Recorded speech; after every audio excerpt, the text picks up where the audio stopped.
Hi, I'm Linda Nazareth, and I'm an economist and a keynote speaker. Now, I speak to audiences all the time about the economic outlook. It's always challenging, but this year, of course, particularly challenging. So let's talk about what's going on in your 5-minute economy.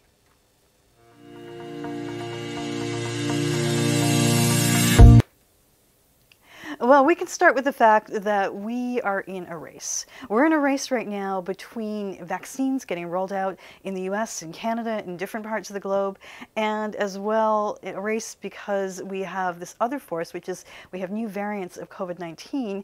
They seem to be perhaps more dangerous. They're changing the game plan slightly, and I do see that they're impacting on business and consumer confidence. We've seen shutdowns, but we've also just seen a rollback of some plans that we had hoped to see happen later in the year, in the summer and the fall. Now companies are saying, well, maybe it'll take a little bit longer. So we're going to see, how this plays out. Hopefully the vaccines do get rolled out more quickly, but in the meantime, we're in a bit of a holding pattern. Now, here's the most recent projection from the International Monetary Fund. Put this out in January, and they expect to see global growth this year 5.5%. This follows growth of, well, not growth, a contraction of 3.5% last year. And if you look at the advanced economies, it's not quite as good. Now, this is the US, Canada, Europe, 4.3% growth following almost 5% of a contraction last year. Emerging economies growing more quickly. Now, this is not an exact science, particularly right now. If we do have a pullback in economic activity earlier in the year, then these numbers might look worse. I guess the important thing is what the big picture is. And the big picture is we are looking at an expansion. The question is, when does it start? Now, if we're going to see this not get derailed, we do need to see policy continue to support economies in the advanced and developing world, certainly in the US and Canada. We are going to need to see interest rates stay low, and they are very likely to stay low. We've heard this from the US Federal Reserve. We've heard this from the Bank of Canada.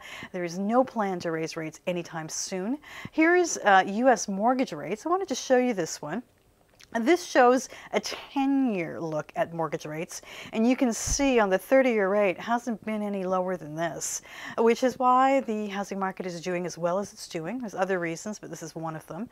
And if we don't see higher rates, you're going to see activity continue. So you're going to see interest rate policy support the economy for a while, certainly.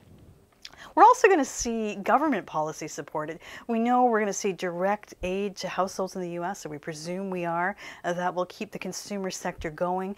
We may see tax cuts in different countries. We may see all kinds of aid to business. We can't really pull back on that. At some point, we're going to talk about deficits, paying this money back, who's going to be taxed. But in the meantime, this year is going to be about spending. Because if you look at the economic signals, they're not as good as you want them to be. If you start with jobs, this is the US, non-farm payrolls are stalling. We saw this big drop in jobs early in 2020, came back to an extent, and now we're getting some disappointing numbers.